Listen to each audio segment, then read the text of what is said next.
दोस्तों आज के समय में 50 से 60 हज़ार रुपये कमाने वाला व्यक्ति अपने आप को एक मिडिल क्लास व्यक्ति मानता है और 15 से 20 हज़ार कमाने वाला व्यक्ति अपने आप को एक लोअर मिडिल क्लास मानता है।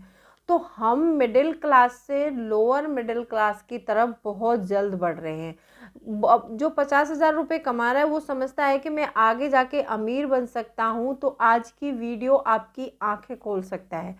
तो वीडियो बहुत इंटरेस्टिंग है, वीडियो के एंड तक ज़रूर बने रहिएगा। और अभी तक आप लोगों ने अपने इस क्रिएटिव चौहान चैनल को सब्सक्राइब नहीं किया है तो आप लोगों से एक रिक्वेस्ट है, प्लीज़ सब्सक्राइब करिए अपने इस चैनल को और बेल आइकन को भी ज़रूर प्रेस कर दीजिएगा ताकि ऐसी ही इंटरेस्टिंग वीडियो के नोटिफिकेशन आपको मिलते रहें। दोस्तों वीडियो पसंद आए तो एक लाइक ज़रूर कर दीजिएगा। तो चलिए स्टार्ट करते हैं वीडियो को।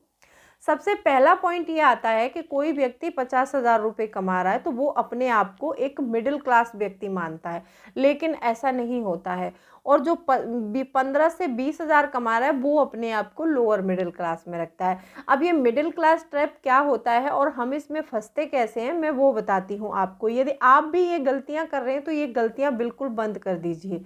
और अगर आपने ये गलतियां बंद कर दी तो आप अमीरी की ओर बढ़ सकते हैं, अदरवाइज आप लोअर मिडिल क्लास की तरफ जा रहे हैं। और जो लोअर मिडिल क्लास लोग हैं ना, जो 15 से 20 हज़ार कमा रहे हैं, वो अपर मिडिल क्लास की तरफ जाने लगे हैं। इसमें होता क्या है, हम 50 हज़ार रुपये की सैलरी कमाते हैं तो हम अपनी लाइफ स्टाइल को उसी तरह से मेंटेन करते हैं। अब यहाँ पर हमारा एक व्यक्ति है, उसको 50 हज़ार रुपये मिल रहे हैं। अब देखना है इसमें, मैं बताती हूँ आपको कि वो कैसे लोअर मिडिल क्लास की तरफ जा रहा है। एक व्यक्ति है, उसको 50 हज़ार रुपये सैलरी मिलती है और जिसको 50 हज़ार रुपये सैलरी मिलती है वो अपने आप को बहुत कुछ मान के चलते हैं। उनका एक बच्चा है और एक उनकी वाइफ है और एक बूढ़ी माँ है घर में। तो 3 मेंबर वो हो गए और चौथा व्यक्ति वो हो गया जो 50 हज़ार रुपये कमा रहा है। अब इसी सैलरी को 4 भागों में डिवाइड कर दो तो 12,500 पर पर्सन आएगा, क्योंकि इसी 50 हज़ार में उनके खर्चे भी मेंटेन होते हैं। तो एक व्यक्ति की सैलरी हुई यहाँ पर 12,500, क्योंकि उसके ऊपर खर्चों का बर्डन ज़्यादा है। अब एक व्यक्ति है जो सब्जी का ठेला लगाता है तो वो 15 से 20 हज़ार मंथ में कमाता है। उसका एक बेटा है, वो कोई और काम करता है तो वो भी अपना 15 से 20 हज़ार कमा ही लेता है। उसकी फैमिली भी है, जो कि आप देख सकते हैं कि जो लोअर मिडिल क्लास लोग हैं, अक्सर करके मैंने सिटियों में देखा है कि उनके घर में कोई भी बैठा हुआ नहीं मिलेगा आपको। वो लोग इस चीज़ को शायद समझते हैं, इसीलिए वो लोअर मिडिल क्लास से मिडिल क्लास की तरफ जा रहे हैं। तो वो चारों के चारों कमा रहे हैं तो उनकी भी सैलरी कम से कम 60 से 70 हज़ार रुपये बनती है और उनके खर्चे जो है बिल्कुल ना के बराबर होते हैं। यदि हम 50 हज़ार रुपये कमा रहे हैं और एक ऐसी सोसाइटी से बिलोंग करते हैं कि जहाँ थोड़ा सा स्टैंडर्ड हाई रखना पड़ता है, तो हमारी सैलरी जो है उस स्टैंडर्ड को मेंटेन करने में ही चली जाती है। और जो लोग मतलब कम कमा रहे हैं, जो लोअर मिडिल क्लास हैं, उनका कोई ज़्यादा ऐसा खर्च होता नहीं, तो वो खर्च ज़्यादा नहीं करते हैं। तो इसीलिए उनकी जो भी आमदनी होती है वो उस आमदनी से अपने पैसे को बढ़ाते हैं। कोई बिजनेस कर रहा है, कोई कुछ कर रहा है, तो उसके चक्कर में वो और अमीर होते चले जाते हैं। और जो हम मिडिल क्लास लोग होते हैं ना, अपने दिखावे के चक्कर में, अपनी जो प्रीमियम क्वालिटी जो लाइफ स्टाइल जी रहे हैं उसके चक्कर में हम लोअर मिडिल क्लास की तरफ जा रहे हैं। यदि आप भी ऐसा करते हैं तो आज से ये चीज़ें करना बंद कर दीजिए।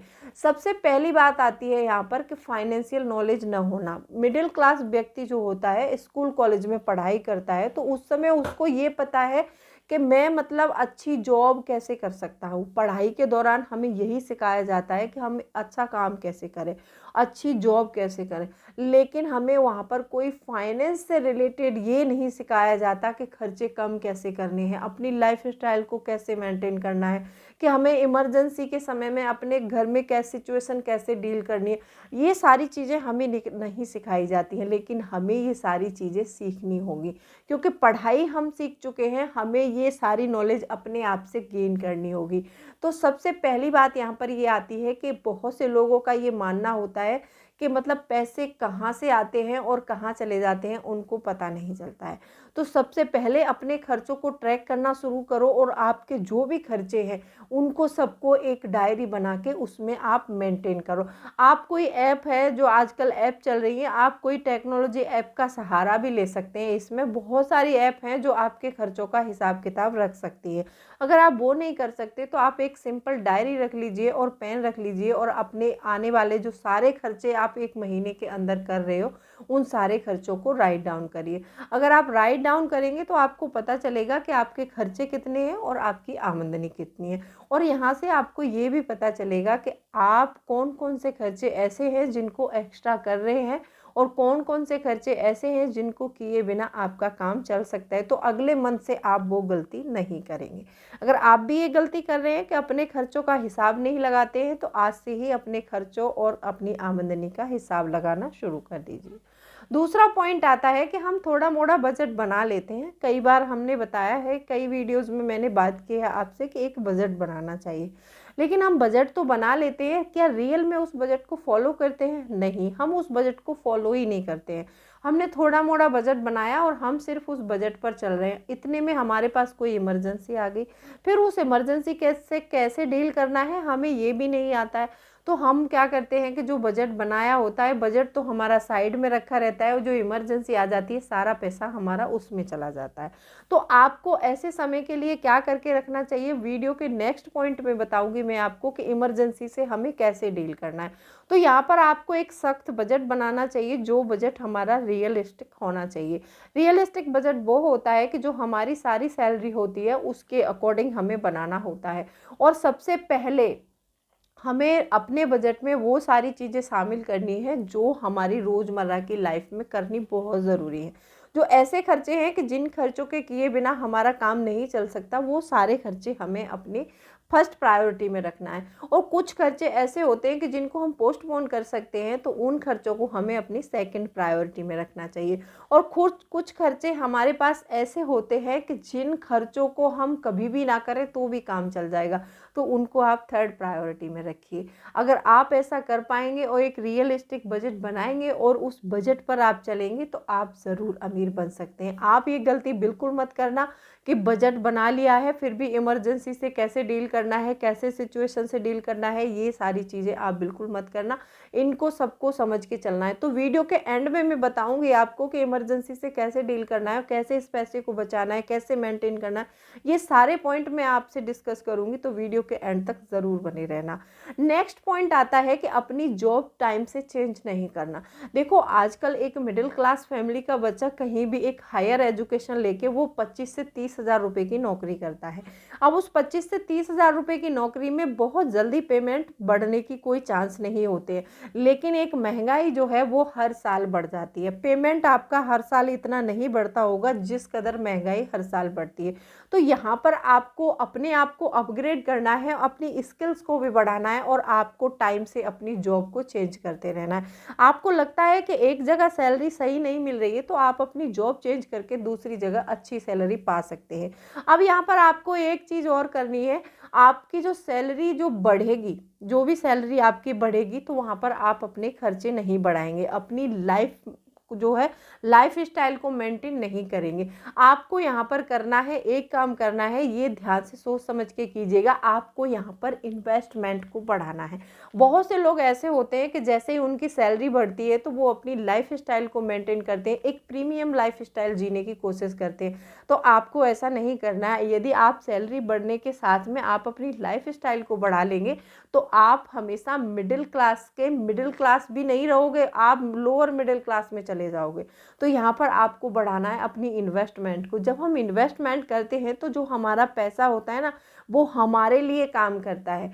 फिर जब आप देखेंगे कि आगे जाके यदि आप कंपाउंडिंग इंटरेस्ट को समझते हैं कि कंपाउंडिंग इफेक्ट क्या होता है, तो आप पैसे को इन्वेस्टमेंट करना ज़रूर सीख जाएंगे। तो कंपाउंडिंग पे मैंने एक वीडियो बना रखी है, स्पेशली वीडियो बनाई है, आप मेरे चैनल में आके ज़रूर देखिएगा।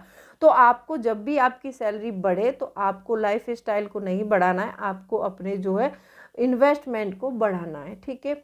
नेक्स्ट पॉइंट में बात करते हैं कि जब भी कोई इमरजेंसी आती है, इमरजेंसी से हमें कैसे डील करना है। एक सबसे बड़ी गलती हम क्या करते हैं पता है, इंश्योरेंस नहीं लेते हैं। एक मिडिल क्लास फैमिली की ये प्रॉब्लम है कि हम इंश्योरेंस लेंगे तो इंश्योरेंस का जो प्रीमियम है हर महीने हमारी सैलरी से जाएगा और हमारे खर्चों में पैसा कम पड़ जाएगा, लेकिन हम उन खर्चों को मेंटेन नहीं कर सकते क्या। हम मान लो 10,000 रुपये कमा रहे हैं तो 10,000 में से 1,000 रुपये हम अपने किसी भी इंश्योरेंस का प्रीमियम आराम से दे सकते हैं। ये मैंने एग्जाम्पल के लिए बताया है। यदि आपकी सैलरी ज़्यादा है तो आप हेल्थ इंश्योरेंस और एक टर्म इंश्योरेंस ज़रूर लेकर रखिएगा, क्योंकि ऐसा होता है हमारे पास इंश्योरेंस होते हैं तो हमें खर्च की ज़्यादा चिंता नहीं होती है। क्योंकि आपने देखा होगा कि जब इमरजेंसी आती है तो इमरजेंसी में हमें कर्ज लेने पड़ते हैं, इमरजेंसी में हमारे ऊपर बहुत कर्ज हो जाता है और खर्चों का बहुत ज़्यादा बर्डन बढ़ जाता है। तो हमें पहले से ही अपनी इमरजेंसी के लिए कुछ प्लान करके रखना चाहिए। बहुत से लोग ऐसे होते हैं कि इमरजेंसी के लिए अलग अकाउंट में पैसा रखते हैं। अब ये इमरजेंसी के लिए हमें इमरजेंसी फंड क्यों रखना है मैं बताती हूँ आपको। देखो, आप अपनी फैमिली में जॉब करने वाले अकेले हो और आपके सामने कोई ऐसी सिचुएशन आ जाए कि मान लो आप जॉब नहीं कर पा रहे हैं और आपके पास पैसिव इनकम का कोई ज़रिया भी ना हो, आपके पास सिर्फ एक्टिव इनकम है। एक्टिव इनकम वो होती है जिसमें आप एक्टिव रहते हैं और आप पैसा कमाते हैं। 1 महीने आप काम करेंगे, 1 महीने के बाद सैलरी आएगी जिसमें आप एक्टिवली पर डे काम करें, वो होती है हमारी एक्टिव इनकम। पैसिव इनकम वो होती है कि कहीं पर हमने पैसा निवेश कर रखा है, वहाँ से हमें हर महीने इंटरेस्ट के रूप में कुछ पैसा मिल रहा है, वो हमारी पैसिव इनकम हो गई। या फिर हमने कोई हाउस बना दिया, वहाँ से हमें रेंट आ रहा है, वो हमारी पैसिव इनकम है। या फिर हमने कोई ऐसी गाड़ी खरीदी है, उसको ओला या उबर में लगा दिया, तो वो हमारी पैसिव इनकम है। अगर हमारे पास पैसिव इनकम आ रही है तो हमें कोई टेंशन लेने की ज़रूरत नहीं है। कोई भी इमरजेंसी आएगी तो हम उससे निपट लेंगे उसको। अगर सिर्फ हमारे पास एक्टिव इनकम है और एक्टिव इनकम के चलते चलते मान लो कभी खुदा न खास्ता परिवार में जो कमाने वाला पर्सन है उसको कभी फीवर हो जाए, या वो 1 महीने 2 महीने काम नहीं कर पा रहा है, या फिर उसको अपना जॉब स्विच करना है। जैसे मैंने बताया आपको कि आपको अपनी नौकरी को चेंज करना चाहिए, जो आपका जॉब है उसमें सैलरी अच्छी नहीं है तो चेंज करना चाहिए। कभी कभी ऐसा होता है कि जब हम जॉब चेंज करते हैं तो महीने 2 महीने हमें कहीं बाहर जॉब नहीं मिलती है दूसरी, तो हमारे पास इतना पैसा तो होना चाहिए इमरजेंसी फंड में कि जो हमारे मंथली खर्चे हैं, जो हमारे बेसिक खर्चे हैं, वो खर्चे पूरे हो सकें। कभी कभी जिन लोगों की जॉब है उनके पास में इतना पैसा भी अवेलेबल नहीं होता है कि वो जॉब स्विच करने के लिए सोच सकें, या फिर उनके पास कोई इमरजेंसी आए तो वो इमरजेंसी से डील कर सकें। तो इमरजेंसी से डील करने का सबसे अच्छा तरीका है कि सबसे पहले जॉब करो तो आप अपने इमरजेंसी फंड के खाते में कुछ ना कुछ पैसे जमा करते रहो। अगर आप ये नहीं कर पा रहे हैं तो आपके पास हेल्थ इंश्योरेंस और आपका जो लाइफ कवर है ज़रूर होना चाहिए। तो आपको एक इंश्योरेंस ज़रूर करना चाहिए। जो मिडिल क्लास लोग हैं ना, वो सबसे ज़्यादा यही गलती करते हैं कि वो इंश्योरेंस नहीं लेते हैं। तो आपको इंश्योरेंस ज़रूर लेना है। तो कैसी लगी वीडियो कमेंट सेक्शन में ज़रूर बताइएगा, और वीडियो अच्छी लगी है तो वीडियो को लाइक शेयर ज़रूर कर दीजिएगा। जो तरीके मैंने बताए हैं इन पर आप अमल ज़रूर कीजिएगा। तो सबसे पहली बात हमारी यहाँ पर ये भी आई है कि इमरजेंसी फ़ंड रखना है। दूसरा, अगर हमारी सैलरी कम है तो हमें जॉब स्विच करनी है। तीसरा, हमें पैसा कहाँ आ रहा है कहाँ जा रहा है वो भी पता होना चाहिए। चौथा, हमें अपनी लाइफ से जब भी सैलरी बढ़े तो अपनी लाइफ स्टाइल को मेंटेन नहीं करना है, अपने इन्वेस्टमेंट को बढ़ाना है। और सबसे बड़ी गलती जो आप कर रहे हैं, आप इंश्योरेंस नहीं ले रहे हैं, तो आपको किसी भी कंपनी का इंश्योरेंस ज़रूर लेना चाहिए। तो चलिए मिलती हूँ अगले वीडियो में, तब तक के लिए bye bye. Thanks for watching. और कोई भी क्वेरी है तो आप मुझे कमेंट सेक्शन में लिख सकते हैं।